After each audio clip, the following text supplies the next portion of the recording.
বন্ধুরা, এইবার আপনারা ফোনপে ইউজ করে বাড়িতে বসেই এসআইপি স্টার্ট করতে পারেন। এখনও পর্যন্ত ফোনপে থেকে মিউচুয়াল ফান্ডে লামসাম ইনভেস্টমেন্ট হয়ে যেত, কিন্তু এখন এসআইপিও করতে পারবেন। অর্থাৎ প্রতি মাসে একটি নির্দিষ্ট ডেটে ইনভেস্টমেন্ট অটোমেটিক হয়ে যাবে, আপনাকে কিছু করতে হবে না। যদি আপনিও এই ইজি এসআইপি ইনভেস্টমেন্টে ইন্টারেস্ট আছেন, তাহলে ভিডিওটিকে অবশ্যই পুরোটা দেখবেন।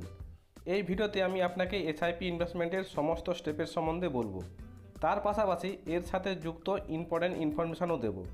তাই আপনার কাছে রিকোয়েস্ট, এসআইপি ইনভেস্টমেন্টকে বোঝার জন্য কিছুটা সময় অবশ্যই দেবেন। ভিডিওটিকে স্টার্ট করার আগে প্রতিবারের মতো রিকোয়েস্ট, যারা আমার চ্যানেলে নতুন, চ্যানেলটিকে সাবস্ক্রাইব করে রাখুন, যাতে পরবর্তীতে এই ধরনের গুরুত্বপূর্ণ ফাইন্যান্সিয়াল ভিডিও আপলোড করার সাথে সাথে আপনার কাছে নোটিফিকেশান পৌঁছে যায়। চলুন তবে আজকের ভিডিওটি শুরু করি।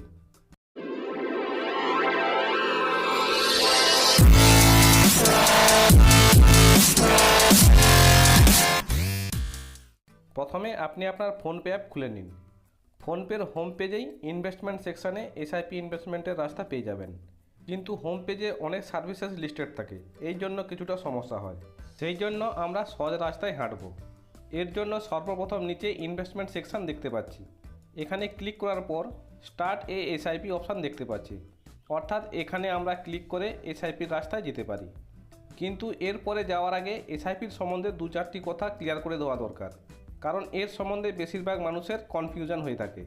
তাই চলুন এর সম্বন্ধে কিছুটা জেনে নেই। বন্ধুরা, এসআইপি মিউচুয়াল ফান্ডে ইনভেস্টমেন্ট করার একটি মাধ্যম হয়ে থাকে। এটি নিজের থেকে কোনো ইনভেস্টমেন্ট নয়। এসআইপির টাকাও মিউচুয়াল ফান্ড স্কিমে যায়, আর এর জন্য আমাদের মিউচুয়াল ফান্ড স্কিমও খুঁজতে হয়। আসলে এসআইপির ফুল ফর্ম হলো সিস্টেমেটিক ইনভেস্টমেন্ট প্ল্যান, অর্থাৎ ইনভেস্টমেন্টের জন্য সুব্যবস্থার যোজনা। আর এই ইনভেস্টমেন্ট মিউচুয়াল ফান্ড স্কিমেই হয়ে থাকে। চলুন চটপট এটাকে একটি এক্সাম্পলের সাহায্যে জেনে নিই। ধরে নিন আমরা বছরে 1,20,000 টাকা বাঁচাতে পারি, আর এই বাড়তি টাকাকে কোনো মিউচুয়াল ফান্ড স্কিমে নিবেশ করতে চাই। এইবার মিউচুয়াল ফান্ডে বিনিয়োগ করার জন্য আমাদের কাছে দুটি রাস্তা থাকে। প্রথম কমন রাস্তা হলো যে যখন আমাদের মনে হলো যে আমাদের বাড়তি টাকা মিউচুয়াল ফান্ডে নিবেশ করে দিই। ধরে নিন আমরা জানুয়ারিতে 30,000 টাকা নিবেশ করে দিলাম, পরে জুন মাসে মনে হলো 40,000 টাকা নিবেশ করে দিলাম, এবং নভেম্বরে 50,000 টাকা জমা করে দিলাম। এখানে না কোনো ফিক্সড তারিখ রয়েছে, না কোনো ফিক্সড অ্যামাউন্ট রয়েছে। তাই এইভাবে ইনভেস্টমেন্ট করাকে বলা হয় লামসাম ইনভেস্টমেন্ট। কিন্তু ইনভেস্টমেন্টের জন্য আরেকটি বিকল্প পদ্ধতিও হয়ে থাকে। এখানে আমরা ঠিক করতে পারি যে প্রতি মাসে কোনো ফিক্সড অ্যামাউন্ট বিনিয়োগ করতে চাইছি। এই কেসে আমরা ঠিক করতে পারি যে প্রতি মাসে 3 তারিখে বা 5 তারিখে সঠিক নিয়মে 10,000 টাকা জমা করব। এইভাবে সারা বছর ধরে নির্দিষ্ট নিয়মে প্রতি মাসে 10,000 টাকা জমা করে বছরে 1,20,000 টাকা জমা করতে পারি। এই পদ্ধতিকে বলা হয় এসআইপি, অর্থাৎ সিস্টেমেটিক ইনভেস্টমেন্ট প্ল্যান। চলুন এবার ফোনপেতে এসআইপি ইনভেস্টমেন্টকে দেখে নিই। এখানে আমরা ইনভেস্টমেন্ট সেকশানে ছিলাম। এইবার স্টার্ট এসআইপি অপশানে ক্লিক করে দিই। এখানে এই পেজে এসআইপির সম্বন্ধে কিছু তথ্য দেওয়া রয়েছে, যেমন আপনি কিভাবে অল্প অল্প টাকা ইনভেস্ট করে বড় ফান্ড তৈরি করতে পারবেন, গত 20 বছর পর এসআইপি ইনভেস্টমেন্ট করে কতটা ফায়দা হয়েছে, এই সব কিছু এখানে আমরা দেখতে পাচ্ছি। এখানে আপনাদের জানিয়ে রাখি, এই সময় মিউচুয়াল ফান্ড ইনভেস্টমেন্ট এই জন্য খুব ভালো মনে হচ্ছে, তার কারণ গত 1 বছর ধরে শেয়ার বাজার খুব তেজিতে রয়েছে। কিন্তু সবসময় এমনটা হয় না, আপনার রিটার্ন এর থেকে কমও হতে পারে যদি আপনি বছরের খুব খারাপ সময়ে টাকা তোলেন। হতে পারে আপনার লসও হতে পারে। এই কথাটি অবশ্যই মাথায় রাখবেন। এই কথাটি আপনাদের এই জন্যই বললাম, যাতে আপনি শর্ট টার্ম ইনভেস্টমেন্ট নিয়ে বেশি প্রত্যাশা না করেন। তবে লং টার্ম এসআইপির ক্ষেত্রে আপনি প্রত্যাশা রাখতে পারেন। তবে মিউচুয়াল ফান্ড অনেক ধরনের হয়ে থাকে, কম রিস্কও হয়ে থাকে, কিন্তু সেখান থেকে রিটার্নও খুব কম হয়ে থাকে। আর সেখানেই যেই মিউচুয়াল ফান্ড থেকে বেশি রিটার্ন পাওয়ার আশা করা যায়, সেখানে রিস্কও বেশি হয়ে থাকে। এরপর চলুন দেখে নেই মিউচুয়াল ফান্ডে এসআইপি ইনভেস্টমেন্ট কীভাবে করতে হবে। যে কোনো স্কিম সাজেস্ট করার আগে আমাদের ইনভেস্টমেন্ট স্টাইল জিজ্ঞাসা করছে, যেখানে কনজারভেটিভ, ব্যালেন্সড আর এগ্রেসিভের মধ্যে যে কোনো একটিকে বাছতে হবে। কনজারভেটিভ কথার অর্থ হলো যেসব ব্যক্তি রিস্ক ছাড়াই টাকা ইনভেস্ট করেন। ব্যালেন্স অর্থাৎ যে ব্যক্তি কিছুটা রিস্ক নেওয়ার জন্য তৈরি থাকেন। আর এগ্রেসিভ কথার অর্থ হলো যেসব ব্যক্তি হাই রিটার্ন পাওয়ার জন্য হাই রিস্ক নিতে পারেন। তাই আপনি নিজেকে যেই ক্যাটাগরির মনে করেন, আপনি সেই হিসাবে অপশান চুজ করে নেবেন। আমি আমার জন্য ব্যালেন্স অপশান সিলেক্ট করে নিচ্ছি। ব্যাস, নিচে এইবার আমাদের বলতে হবে যে কত দিনের জন্য ইনভেস্ট করছি। বন্ধুরা, এটা খুবই ইম্পর্ট্যান্ট, কারণ রিস্ক এবং রিটার্ন দুটোই এর উপর ডিপেন্ড করে থাকে। এখানে 3টি অপশান রয়েছে, প্রথমে শর্ট টার্ম অর্থাৎ 1 থেকে 3 বছর, দ্বিতীয় মিডিয়াম টার্ম অর্থাৎ 3 থেকে 5 বছর এবং তৃতীয় লং টার্ম অর্থাৎ 5 বছরের বেশির জন্য ইনভেস্টমেন্ট। চলুন আমি আমার জন্য লং টার্ম চুজ করে নিচ্ছি। এইবার চলুন দেখে নিই ফোনপে আমাদের জন্য কোন কোন মিউচুয়াল ফান্ড স্কিম সাজেস্ট করছে। নিন, এইবার আমার সামনে স্কিম এসে গেছে। ফোনপে আমার জন্য কিছু স্কিম সাজেস্ট করছে। এখানে এই স্কিমের মধ্যে কিছু ফ্লেক্সি ক্যাপ ফান্ড রয়েছে, কিছু large cap mid cap fund রয়েছে, কিছু মাল্টি ক্যাপ ফান্ড রয়েছে এবং কিছু কন্ট্রা ফান্ডের মতো স্কিম রয়েছে। এখন এই ফান্ড কি হয়ে থাকে সেটা এই ভিডিওতে বলা সম্ভব নয়, কিন্তু এইবার আরেকবার ঘুরে পেছনে গিয়ে দ্বিতীয় অপশানের সম্বন্ধে জেনে নিই। আমরা দেখে নেই দ্বিতীয় রাস্তাতে কোন কোন ফান্ড পাবো। সুতরাং আমরা এসে গেছি মিউচুয়াল ফান্ডের পেজে। এখানে আমরা ক্লিক করব এক্সপ্লোর অল ফান্ডসের উপরে। ক্লিক করার পর দেখুন নতুন পেজ আমাদের সামনে খুলে গেছে। এখানে তো অনেক মিউচুয়াল ফান্ড স্কিম রয়েছে। বন্ধুরা, বাজারে কয়েকশো ধরনের মিউচুয়াল ফান্ড স্কিম রয়েছে, আবার অনেক ধরনের কোম্পানি রয়েছে, আর তাই আপনার জন্য আপনাকে ভালো ধরনের স্কিম পছন্দ করতে হবে। যদি আপনি আপনার জন্য ভালো স্কিম চুজ করে ফেলেন, হতে পারে আপনার রিটার্ন খুব ভালো আসতে পারে, কিন্তু যদি আপনার স্কিম খুব খারাপ মানের হয়, হতে পারে আপনার রিটার্ন খুব ভালো নাও আসতে পারে। তাই এতগুলো স্কিম থেকে ছাঁটাই করার জন্য কিছু টুলস দেওয়া রয়েছে। চলুন এই টুলসগুলোকে ইউজ করে দেখে নিই। প্রথমে আমরা ক্যাটাগরিতে ক্লিক করি। এইবার দেখুন মিউচুয়াল ফান্ডসের অনেক ক্যাটাগরি চলে এসেছে। প্রথমে ইকুইটি ফান্ড অর্থাৎ যেগুলো শেয়ারে টাকা বিনিয়োগ করে। তার নিচে ডেপ্ট ফান্ড অর্থাৎ যেখানে টাকা ইনভেস্ট করে ফিক্সড ইন্টারেস্ট পাওয়া যায়, যেমন সরকারি বন্ড, কোম্পানির বন্ড ইত্যাদি ইত্যাদি। এতে হাইব্রিড ক্যাটাগরিও রয়েছে, যেখানে কিছু টাকা শেয়ারে আর কিছু টাকা বন্ডে ইনভেস্ট করা হয়ে থাকে। এবং শেষে আদার্স ফান্ডসও রয়েছে, যেখানে ইন্টারন্যাশনাল ফান্ডস এবং সুপার ফান্ডসও রয়েছে। এইবার এই 4 ক্যাটাগরির সাব ক্যাটাগরিও রয়েছে। এই দেখুন, যেমন ইকুইটি ফান্ডে diversified fund, mid cap, large cap, dynamic fund, index fund, tax saving fund ইত্যাদি ইত্যাদি।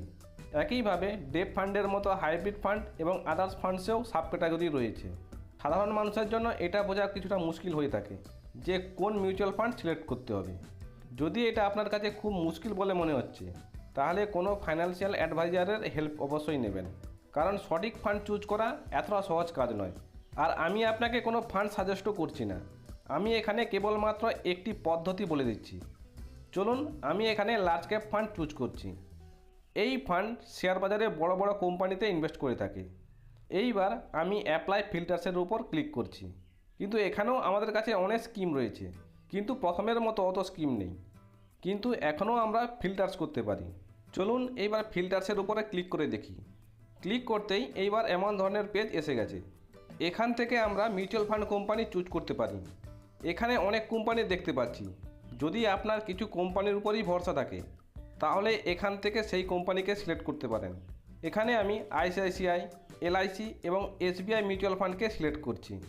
বন্ধুরা, এখানে একটু বলে রাখি, ফোনপেতে কিছু মিউচুয়াল ফান্ড স্কিম নেই। হতে পারে ওই স্কিমের সাথে ফোনপের কন্ট্রাক্ট এখনও পর্যন্ত সম্ভব হয়ে পড়েনি। আপনি এখানে মাথায় রাখবেন যে ফোনপেতে সমস্ত মিউচুয়াল ফান্ড কোম্পানি নেই। চলুন আপাতত আমি 3টে কোম্পানি চুজ করেছি। এছাড়াও এখানে রিস্কের ফিল্টার্স রয়েছে। চলুন এটাকেও দেখে নিই। এখানে তো একটি অপশান রয়েছে, হাইয়ের। আসলে বন্ধুরা, আমরা আগে থেকেই ইকুইটি ক্যাটাগরিকে চুজ করেছি, তাই এই জন্য রিস্ক তো হবেই। তাছাড়া মিউচুয়াল ফান্ডে গ্যারান্টি কোনো স্কিমই হয় না, রিস্ক সকলের সঙ্গে হয়ে থাকে। আপনি হয়তো শুনে থাকবেন বা টিভিতে অ্যাড দেখে থাকবেন, যেখানে বলা হয়ে থাকে mutual fund investment is subject to market risk. চলুন, যেহেতু আমি কোম্পানি সিলেক্ট করে ফেলেছি, তাই এইবার অ্যাপ্লাই ফিল্টার্সের উপরে ক্লিক করে দিই। এইবার আমাদের সামনে কেবলমাত্র ওই স্কিম এসে গেছে যারা কেবলমাত্র বড় বড় কোম্পানিতে টাকা ইনভেস্ট করে থাকে। এই সব কোম্পানিগুলোর রিটার্ন সামনে দেখতে পাচ্ছেন। রিটার্ন ছাড়াও এখানে বলা আছে যে আমরা কত টাকা মিনিমাম ইনভেস্ট করতে পারবো। এছাড়াও এখানে আরও বলা হয়েছে যে এই স্কিমে টোটাল সব মিলে কত টাকায় ইনভেস্ট করা হয়েছে, অর্থাৎ ফান্ডের সাইজ কতটা বড়। এখানে আপনাদের একটা কথা ক্লিয়ার করে রাখি যে ফান্ডের সাইজ বড় বলে এমন নয় যে আপনার বেশি ফায়দাই হবে। এতে কেবলমাত্র স্কিমের পপুলারিটি বোঝা যায়। আপনার ডিসিশনে হয়তো এটা একটি ফ্যাক্টর হতে পারে, কিন্তু সবসময় ফান্ডের সাইজ দেখে ডিসিশন নেওয়াটা একদমই ঠিক নয়। আমি আপনাদের এসব কথা বিস্তারিতভাবে বলছি যাতে এসআইপি ইনভেস্টমেন্ট সম্বন্ধে বেসিক কথা জানতে পারেন, কারণ এখানে টাকা পয়সার ব্যাপার, তাড়াহুড়ো করা একদমই ঠিক নয়। এইবার দেখুন, প্রত্যেকটি স্কিমের নিচে ডিটেলসের লিঙ্ক রয়েছে। আসুন এতে ক্লিক করে দেখে নিই যে এর মধ্যে ডিটেলসের কি রয়েছে। আমি আইসিআইসিআই প্রুডেন্সিয়াল ব্লু চিপ ফান্ডের ডিটেলসের সম্বন্ধে জানার জন্য এর উপরে ক্লিক করে দিলাম। এখানে এই স্কিমের সম্বন্ধে অনেক ডিটেলসে ইনফরমেশন রয়েছে। এখানে 3 বছর এবং 5 বছরের এভারেজ রিটার্ন দেওয়া রয়েছে। এছাড়াও এখানে ফান্ডের সাইজ, ফান্ডের বয়স, lock in, risk, fund type, expense ratio এবং এনবির সম্বন্ধে জানতে পারবেন। এখানে এক্সপেন্স রেশিওর সম্বন্ধে ফটাফট একটি ছোট তথ্য আপনাদের জানিয়ে রাখি। বন্ধুরা, এক্সপেন্স রেশিওর অর্থ হলো মিউচুয়াল ফান্ডের ফিজ। এক্সপেন্স রেশিও যত পার্সেন্টেজের হবে ততটা পার্সেন্টেজ টাকা ইনভেস্টমেন্ট থেকে প্রতি বছর কেটে নেওয়া হয়। সে আমাদের লাভ হোক বা লস, এই ফিজ তো কাটবেই। এখানে আরেকটি কথা মাথায় রাখবেন যে এখানে এক্সিট লোডও লাগে। এখানে যদি আপনি 1 বছরের মধ্যে আপনার ইনভেস্টমেন্ট তুলে নেন তাহলে 1% টাকা কেটে নেওয়া হবে। এখানে নিচে বেসিক রিটার্নের ক্যালকুলেটরও রয়েছে। এখানে আপনি গত 3, 5 এবং 7 বছরের বার্ষিক রিটার্ন দেখতে পারেন। চলুন এবার প্রসিড টু ইনভেস্টে ক্লিক করে দিই। এবার নেক্সট পেজে আপনাকে ওই তারিখ বসাতে হবে যেই তারিখে প্রত্যেক মাসে আপনি ইনভেস্টমেন্ট করতে চান। তারিখ ঠিক করার পর সিলেক্টে ক্লিক করুন। এরপর আমাদের ইনভেস্টমেন্টের অ্যামাউন্ট বসাতে হবে। এখানে আমরা সেই অ্যামাউন্ট বসাবো যেই অ্যামাউন্ট প্রত্যেক মাসের সেই নির্দিষ্ট দিনে অটোমেটিক কাটতে থাকবে, যেটি আপনি ওপরের অপশানে চুজ করেছেন। কিন্তু এরপরেও কিছু স্টেপস বাকি রয়েছে। আমি ট্রায়ালের জন্য 100 টাকা বসিয়েছি। চলুন এবার কন্টিনিউর উপর ক্লিক করি। এইবার এই পেজে আমাদের প্যান নাম্বার চাইছে। কেওয়াইসির জন্য প্যান জরুরি, এই জন্য আমাদের প্যান বসাতে হবে। কিন্তু এই পেজে একটি খুবই ইম্পর্ট্যান্ট লিঙ্ক রয়েছে, আর সেটি হলো টার্ম অ্যান্ড কন্ডিশন লিঙ্ক। যদি আপনি এর উপর ক্লিক করেন তাহলে একটি অনেক বড় পেজ খুলে যাবে। এখানে অনেক ধরনের শর্ত রয়েছে, ভালোভাবে এইগুলি পড়ে আপনি ব্যাপারটা বুঝে নিন। আমি এটা পড়েছি আর আপনাকে বলাটা জরুরি বলে মনে করছি। সবার প্রথম হলো, ফোনপের উপর যদি কোনো স্কিম দেখতে পাচ্ছেন তাহলে এর মানে এই নয় যে ফোনপে আপনাকে ওই স্কিমে ইনভেস্ট করার জন্য রেকমেন্ড করছে। ইনভেস্টমেন্ট আপনাকে আপনার রিস্কের উপরই করতে হবে, এতে ফোনপে কোনোভাবে দায়ী নয়। ফোনপে কেবলমাত্র আপনাকে ইনভেস্টমেন্টের ফ্যাসিলিটি দিচ্ছে, মিউচুয়াল ফান্ড স্কিমের সাথে এর কোনো যায় আসে না। ফোনপেতে সমস্ত মিউচুয়াল ফান্ড স্কিম অ্যাভেলেবেল নেই, কেবলমাত্র ওই কোম্পানিগুলোর স্কিম রয়েছে যাদের সাথে এর সমঝোতা রয়েছে। এছাড়াও এখানে আপনি মিউচুয়াল ফান্ডের ডাইরেক্ট প্ল্যান স্কিম পাবেন না, অর্থাৎ আপনাকে ফুল কমিশন দিতে হবে। এখানে কথা হচ্ছে মিউচুয়াল ফান্ড কোম্পানি থেকে ফোনপে কমিশন পেয়ে থাকে। এই কমিশন বছরে প্রায় 1%-এর কাছাকাছি হতে পারে। আপনি যদি নিজে থেকে টার্ম অ্যান্ড কন্ডিশন পড়ে নেন তাহলে ব্যাপারটা আরও আপনার কাছে ক্লিয়ার হয়ে যাবে। চলুন এইবার টার্ম অ্যান্ড কন্ডিশন চেক বক্সে চেক করার পর কন্টিনিউতে ক্লিক করে দিন। এইবার আমাদের সামনে কেওয়াইসি পেজটি চলে আসবে। যদি আপনি এর আগে শেয়ার বা মিউচুয়াল ফান্ডে ইনভেস্ট করে থাকেন তাহলে আপনার পুনরায় কেওয়াইসি করার প্রয়োজন পড়ে না। যদি আপনি এই ধরনের প্রথমবার মিউচুয়াল ফান্ডে ইনভেস্ট করেন তাহলে আপনাকে কেওয়াইসি করাতে হবে। এই প্রসেসে আপনাকে প্যান কার্ড, আধার কার্ড এবং সিগনেচারের ফটো আপলোড করতে হবে। এটা ছাড়াও আপনাকে একটি সেলফি ভিডিও পাঠাতে হবে। শেষমেশ আধার নম্বরের রেজিস্টার নম্বরের থ্রু কেওয়াইসি ফর্মে সাইন করা হয়ে থাকে। এইভাবে কেওয়াইসি হয়ে থাকে। আমার কেওয়াইসি আগে থেকে ছিল, আর সেই জন্য এখানে আমার email address, date of birth, gender, income range এবং নমিনি ভরতে হচ্ছে। এখানে আপনি চাইলে অন্য প্যান নাম্বার ইউজ করতে পারেন। এখানে চেঞ্জের অপশান রয়েছে। শেষে দুটো চেক বক্স রয়েছে, ওই দুটোকে টিকি রেখে দিই। তারপর প্রসিড টু পেমেন্টের উপরে ক্লিক করে দিলাম। এরপর আবার প্যান কার্ডকে কনফার্ম করার জন্য জানতে চাওয়া হচ্ছে। আমি এখানে এটাকে কনফার্ম করে দিচ্ছি। এইবার আমাদের সামনে অটোপে করার পেজ চলে আসছে। এখানে উপরে আমাদের এসআইপির ডিটেলস রয়েছে এবং নিচে সিলেক্ট পেমেন্টের অপশান রয়েছে। আমি এর উপর ক্লিক করে দিচ্ছি। ক্লিক করার পর আপনার প্যান নাম্বার যে অ্যাকাউন্টের সাথে যুক্ত রয়েছে সেই অ্যাকাউন্টের লিঙ্ক এসে যাবে। এখানে দেখুন আমার ব্যাংকের অ্যাকাউন্ট এসে গেছে, কিন্তু এখানে আনঅ্যাভেলেবেল দেখাচ্ছে। তার কারণ এখানে ইউনাইটেড ব্যাঙ্ক অফ ইন্ডিয়ার লিঙ্ক দেখাচ্ছে। আপনারা জানেন ইউনাইটেড ব্যাঙ্ক অফ ইন্ডিয়া এখন পাঞ্জাব ন্যাশনাল ব্যাঙ্ক হয়ে গেছে, তাই এখানে আনঅ্যাভেলেবেল দেখাচ্ছে। এছাড়াও আপনি যদি নতুন ব্যাঙ্ক অ্যাকাউন্ট অ্যাড করতে চান তাহলে অ্যাড নিউ ব্যাঙ্ক অ্যাকাউন্টের উপরে ক্লিক করুন। ব্যাংকের এই পেজ থেকে আপনি আপনার ব্যাঙ্ক সেট করতে পারেন।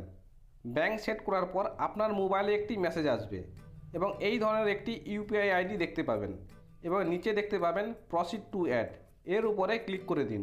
তাহলে আপনার অ্যাকাউন্ট সাকসেসফুলি অ্যাড হয়ে যাবে এবং এরপর নিচের ডানে ক্লিক করে দিন।